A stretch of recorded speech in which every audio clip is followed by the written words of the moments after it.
Bismillahirrahmanirrahim. Dear students, Assalamu alaikum. This lecture is for FS second year physics, chapter number 16 और 16 chapter page number 114.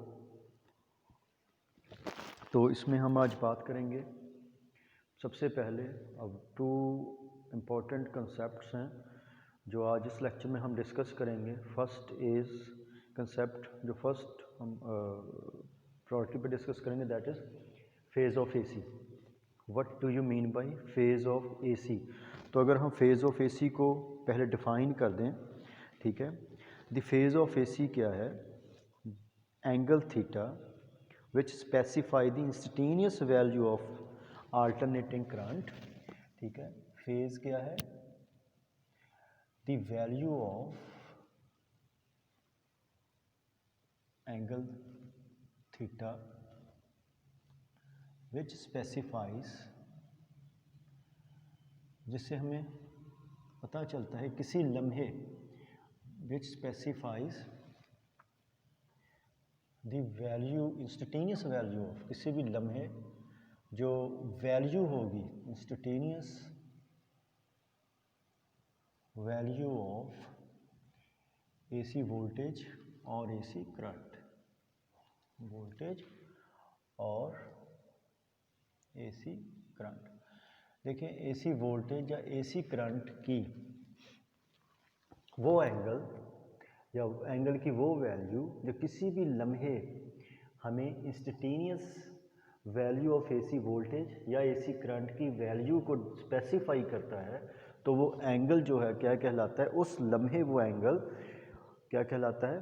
Phase कहलाता है. यानी angle theta जो कि instantaneous value of voltage या current को specify करता है, उसको हम एंगल थीटा को हम या उसकी वैल्यू को हम क्या कहते हैं?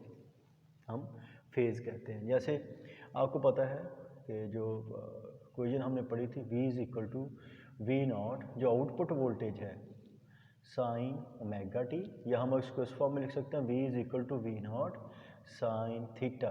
Hair the value of theta जो है वो स्पेसिफाई करेगा instantaneous value of AC voltage. अब थीटा की वैल्यू पे डिपेंड करेगा इंस्टेंटेनियस वैल्यू ऑफ वोल्टेज. जो थीटा है ये किसी भी लम्हे क्या कहलाएगा? फेज़ कहलाएगा. किसका? एसी वोल्टेज का या एसी करंट का. ठीक है. तो अगर हम एक वेव फॉर्म यहाँ पे कंसीडर करें, जैसे मैं जो ब्लैक में है number 1 wave form of AC voltage या एसी करंट के इस वेव फॉर्म को मैं अगर कंसीडर करता हूँ, तो यहाँ पे जो वेव फॉर्म है यहाँ पे थीटा क्या है? 0. और पोजीशन ए पे, पोजीशन 2 पे जब वो पीक वैल्यू होगी, यहाँ पे जो एंगल है दैट इज़ π/2 और सी पे एंगल कितना है? पाई. सिमिलरली यहाँ पे जो पोलैरिटी ऑपोजिट हो जाएगी, रिवर्स हो जाएगी, पीक वैल्यू होगी, तब फेज़ कितना होगा? 3π/2. तो जब एंगल थीटा की वैल्यू कितनी होगी? 3π/2. या ये कह लें जो टी जब 0 होगा तब थीटा भी 0 होगा और v की वैल्यू क्या होगी? 0 होगी. जब थीटा टाइम t/4 होगा, थीटा कितना होगा? π/2 होगा. Then v is equal to V naught, that would be peak value of AC voltage. Similarly when theta becomes pi हो जाएगा जब टाइम t/2 होगा. यहाँ पे टाइम पीरियड कितना होगा? t/2. तो यहाँ पे अगर लूँ, यहाँ पे टाइम 0 है, t इज इक्वल टू, ठीक है, यहाँ पे t is equal to t/4 और सिमिलरली यहाँ पे t is equal to t/2 और यहाँ पे 3t/4 और यहाँ पे दोबारा वो t. तो ठीक है. तो हर इंस्टेंट पे टाइम जो इंस्टेंटेनियस वैल्यू होगी वोल्टेज की वो डिपेंड करेगी एक वैल्यू ऑफ थीटा पे. वो क्या है? 3π/2. यहाँ पे फिर दोबारा जो वेव फॉर्म है, जो ग्राफ है वो क्रॉस करेगा टाइम एक्सिस को. यहाँ पे जो फेज़ होगा वो होगा 3π/2. तो किसी भी लम्हे यहाँ पे 0, π/2, पाई, 3π/2 और ई पॉइंट पे कितना होगा? पाई होगा. तो जो वैल्यूज़ ऑफ एंगल हैं किसी भी लम्हे इन पॉइंट्स पे, इन इंस्टेंट्स पे जो इंस्टेंटेनियस वैल्यू को रिप्रेजेंट करें वोल्टेज की, ये एंगल्स क्या कहलाते हैं? फेज़ कहलाते हैं। तो ए पॉइंट पे फेज़ कितना होगा? फर्स्ट वेव फॉर्म का 0 पॉइंट जो बी है, बी पे π/2 फेज़ और सी पे पाई, डी पे 3π/2, जिसे हम क्या कहते हैं? फेज़ कहते हैं। तो अगर हम बात करें तो thus each point on the AC wave form correspond to certain phase. ठीक है, AC वेव फॉर्म पे जो एक ख़ास फेज़ को क्या कर रही है वेव फॉर्म? रिप्रेजेंट कर रही है। तो फेज़ जो पीक वैल्यू पे कितनी होगी? π/2, पीक वैल्यू पे फेज़ होगा π/2 और पोलैरिटी ऑपोजिट हो जाएगी, फिर पीक वैल्यू पे फेज़ कितना होगा? 3π/2।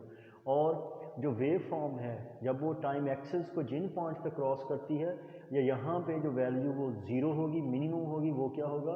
0 फेज़ होगा, पाई फेज़ होगा या 2π फेज़ हो जाएगा। सॉरी, यहाँ पे फेज़ जो है पाई और यहाँ पे फेज़ कितना होगा? वो 2π होगा फेज़ यहाँ। ठीक है, सो ऑन। तो इसे हम क्या कहते हैं? फेज़ कहते हैं। ठीक है, अब दूसरी बात हम करेंगे यहाँ पे, वेरी इंपॉर्टेंट कंसेप्ट है, that is phase lag and phase lead. क्या है? अल्टरनेटिंग वोल्टेज या अल्टरनेटिंग करंट की फेज़ लैग या फेज़ लीड क्या है?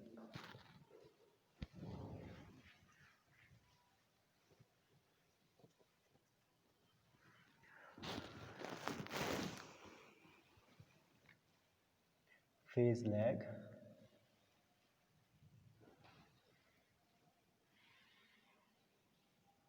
पहले हम फेज़ लैग की बात कर लेते हैं।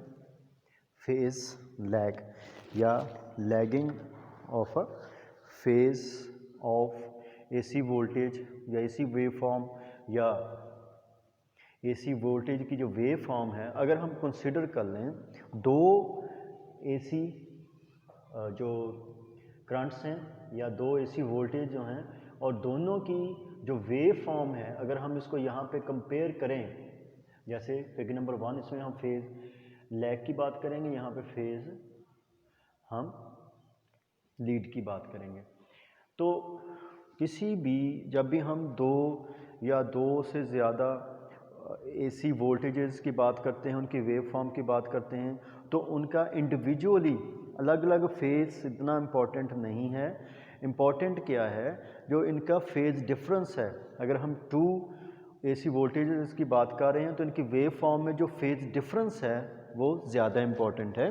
जैसा कि बुक 115 पेज पे वो बात कर रहा है कि in practice phase difference between 2 alternating quantities is more important than their absolute phases, कि फेज़ डिफरेंस ज़्यादा इम्पॉर्टेंट है as compare to their absolute. Absolute मतलब उनका इंडिविजुअल जो फेज़ है उससे ज़्यादा इम्पॉर्टेंट। दो, अगर हम बात करें दो से ज़्यादा AC वोल्टेजेस की या AC करंट्स की बात करें, तो फेज़ डिफरेंस जो है वो ज़्यादा इम्पॉर्टेंट है। ठीक है, तो अगर हम बात करें फिग में, तो हमारे पास यहाँ पे दो वेव फॉर्म्स हैं, और किसकी? दो AC वोल्टेजेस की। तो phase angle of wave form 1 at points, देखें जो फेज़ एंगल है वेव फॉर्म 1 की, एट पॉइंट A पे 0 है और B पॉइंट पे π/2 है, C पे पाई है और D पे कितना है हमारे पास? वो 3π/2 है। हम किसकी बात करें? वेव फॉर्म 1 की, दैट इज़ इन ब्लैक। जो ब्लैक में मैंने इसको किया हुआ ड्रॉ। तो 2π यहाँ पे क्या है? इसका फेज़ है, point A, B, C, D और EP। अब सिमिलरली जो ब्लू में है, देखें इसमें जो फेज़ है, यहाँ पे इसका फेज़ कितना है? ये 0 से स्टार्ट हो रहा है, ये कट कर रहा है यहाँ पे टाइम एक्सिस को। ये कहाँ से स्टार्ट हो रहा है? जो फेज़ दूसरी वेव फॉर्म है ये यहाँ से, ये डाउनवर्ड जो है एक्सट्रीम पोजीशन से यहाँ से स्टार्ट हो रहा है। तो यहाँ पे इसका फेज़ जो होगा, लेट्स से वो कितना होगा? 3π/2। अगर यहाँ से स्टार्ट होगा तो मैं इसको π/2 लूँगा। तो चूँकि माइनस में, क्योंकि साइन आप ये नीचे 3π/2 मैं क्यों कह रहा हूँ, इसको ज़रा समझिए बात को। हमने, आपको याद होगा कि V = V0 sin θ। यहाँ पे जो V है वो माइनस वी नॉट आता है, क्योंकि साइन 180 जो है वो कितना होता है, -1 होता है, इसलिए यहाँ पे से वी नॉट जो है माइनस वी नॉट आएगा, यहाँ पे मैक्सिमम वैल्यू आएगी रिवर्स में, इसलिए यहाँ पे अगर हम π/2 पुट करें थीटा की जगह पे तो वो वी नॉट पॉजिटिव, तो ये एक्सट्रीम वैल्यू को शो करेगा, ये वी नॉट, और ये क्या होगा माइनस वी नॉट, तो इसलिए यहाँ पे जो फेज़ होगा ये कितना होगा 3π/2, और यहाँ पे 3π/2 से आगे जहाँ पे जाएंगे, लेट्स से यहाँ पे इसका फेज़ क्या हो जाता है, वो 0, ठीक है, बी पॉइंट पे, और यहाँ पे सी पॉइंट पे जाएं, इसका फेज़ कितना है, पाई है, जो फर्स्ट वेव फॉर्म है, सेकंड का कितना है, π/2 है, ठीक है, और यहाँ पे देखें इसका क्या है, 3π/2 है, इसका क्या है, पाई है, तो यहाँ से हमें क्या पता चलता है कि जो वेव फॉर्म 2 है ये बिहाइंड लैग्स बिहाइंड, जो वेव फॉर्म 2 जो है वो लैग्स बिहाइंड, वाई फेज कितने फेज से पीछे है, लैग्स बिहाइंड मतलब पीछे है, किससे,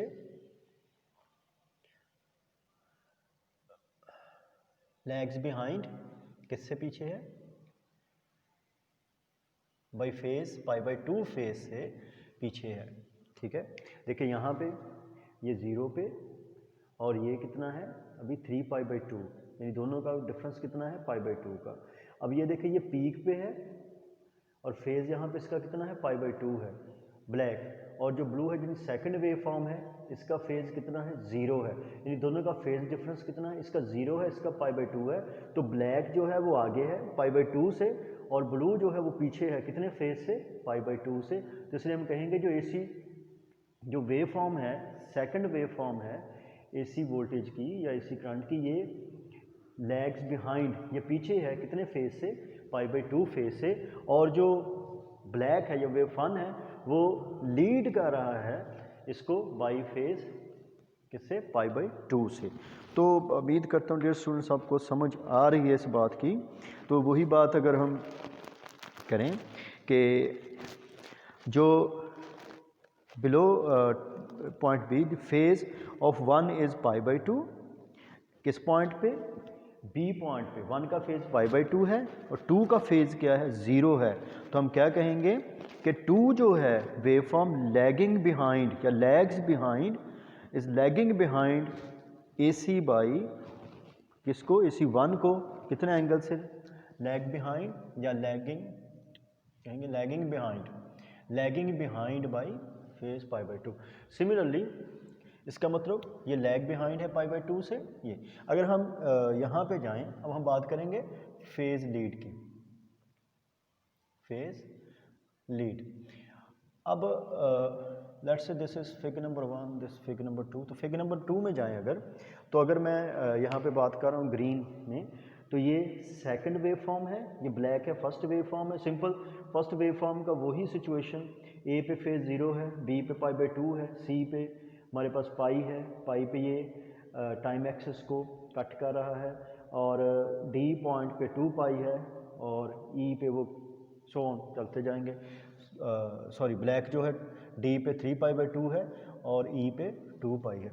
अब यहाँ से देखें जो ग्रीन है, जो सेकंड वेव फॉर्म से हम कहेंगे, सेकंड जो वेव फॉर्म है सेकंड AC की वोल्टेज या करंट की, ये स्टार्ट कहाँ से हो रही है, यहाँ से एक्सट्रीम से, तो यहाँ पे जो इसका वोल्टेज है वो पॉजिटिव V0 है, तो इसका मतलब जो फेज़ होगा यहाँ पे इसका π/2 होगा, तो यहाँ पे जब A पॉइंट्स पे पहुँचते हैं तो इसका फेज़ कितना हो जाता है, इसका फेज़ पाई हो जाता है जब वो क्रॉस करे, लेकिन यहाँ पे जो A1 है फर्स्ट जो है 1 वेवफॉर्म, इसका फेज़ कितना है, π/2 है, इसका मतलब देखें इस पॉइंट पे जो 1 है इसका π/2 है और 2 है इसका कितना है, पाई है, इसका मतलब जो सेकंड है, जो सेकंड जो वेव फॉर्म है या सेकंड जो AC है वोल्टेज है या AC जो करंट है वो लीड कर रहा है, लीड्स किसको,